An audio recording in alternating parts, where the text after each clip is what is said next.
12 hukum alam semesta yang tak banyak disadari manusia. Jika kamu memahami dan bisa menggunakan ke-12 hukum alam ini, maka dijamin kehidupan kamu akan mencapai versi terbaiknya. Dan kamu bisa menjalani hidup dengan bahagia dan damai. Sebenarnya sudah banyak sih hukum-hukum alam yang sudah mulai dijelaskan secara fisika.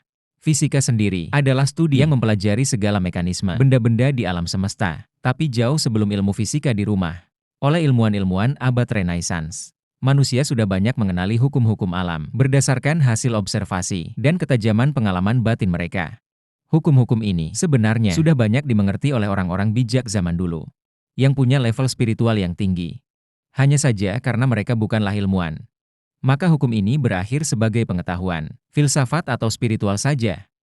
Ketika ilmuwan bermunculan sejak abad pencerahan di Eropa, barulah hukum-hukum alam ini banyak dirumuskan dalam formula fisika yang terus berkembang hingga kini. Apa saja sih 12 hukum alam yang mengatur gerak kehidupan semesta dan kehidupan manusia? 1. Hukum kemenunggalan ilahi.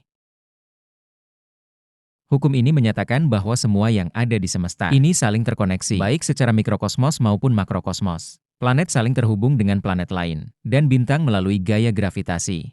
Galaksi-galaksi saling terhubung, bahkan isi planet pun saling terhubung satu sama lain, termasuk manusia dengan manusia. Ini adalah hukum paling fundamental, dan hukum paling awal di alam semesta.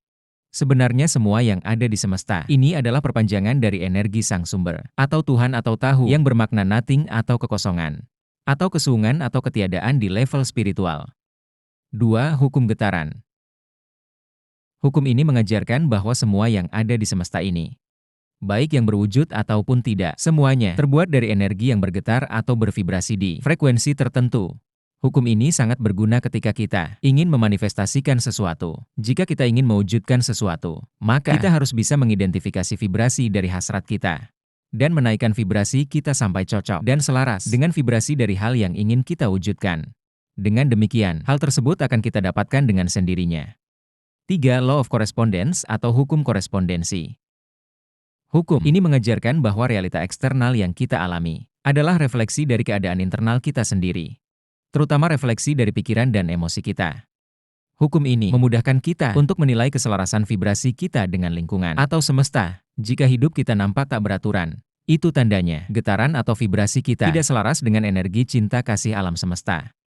Sebaliknya, jika kita merasakan hidup kita itu berkembang, maka itu artinya vibrasi kita sudah selaras dengan vibrasi cinta kasih di alam semesta. 4. Law of Attraction atau hukum tarik-menarik. Hukum ini mengajarkan bahwa apa yang serupa dengan kita akan tertarik dengan sendirinya. Hukum ini yang menjelaskan kenapa manusia bisa memperoleh keberuntungan dan kesialan. Pernah nggak kalian mengalami situasi ketika sesuatu berjalan baik, maka cenderung akan semakin baik dan menarik keberuntungan-keberuntungan lainnya. Sedangkan jika segala sesuatu memburuk, maka akan terasa semakin buruk dan menarik bentuk-bentuk kesialan lainnya. Ini bisa terjadi karena energi kita secara konstan menarik situasi, kejadian dan pengalaman yang sevibrasi dengan energi kita. Maka dengan memahami hukum ini, kita jadi bisa melihat dengan jelas situasi yang sedang kita alami sekarang seperti apa. Dan yang lebih penting, kita bisa mengetahui apa yang harus dilakukan untuk merubah energi kita, sehingga merubah hasil yang bakal kita dapatkan. 5. Law of Inspired Action atau hukum tindakan yang terinspirasi.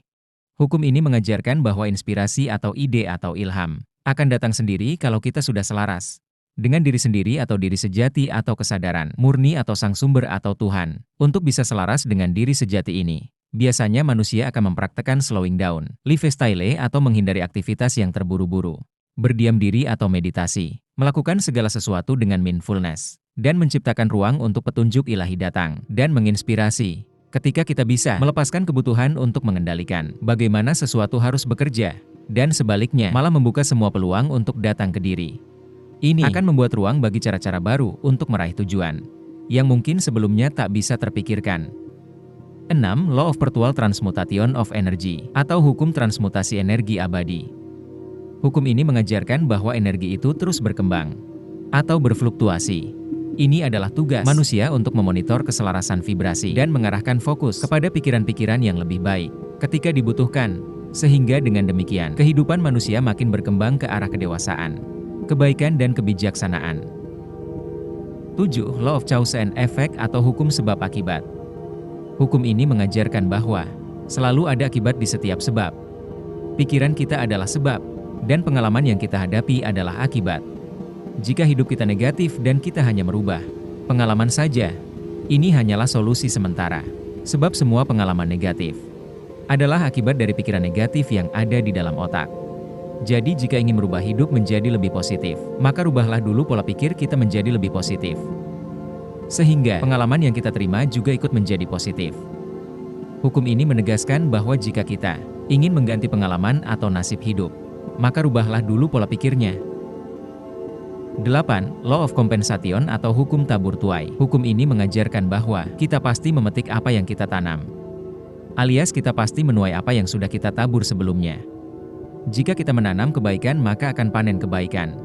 Demikian juga sebaliknya. Hukum ini juga yang kerap dikaitkan dengan hukum karma.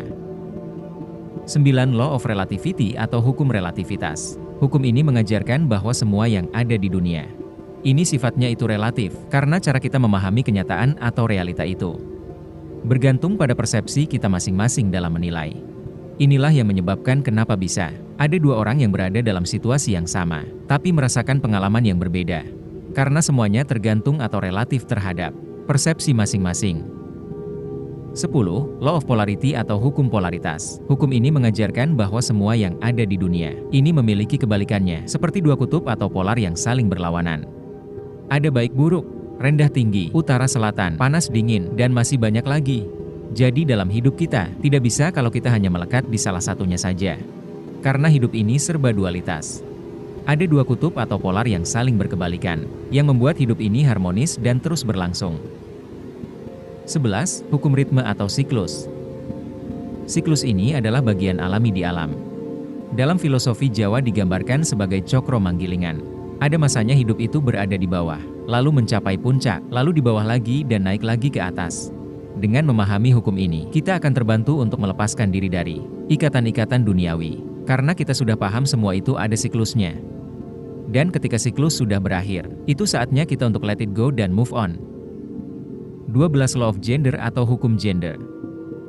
Hukum ini mengajarkan bahwa hidup akan berjalan di versi terbaiknya jika divine maskulin.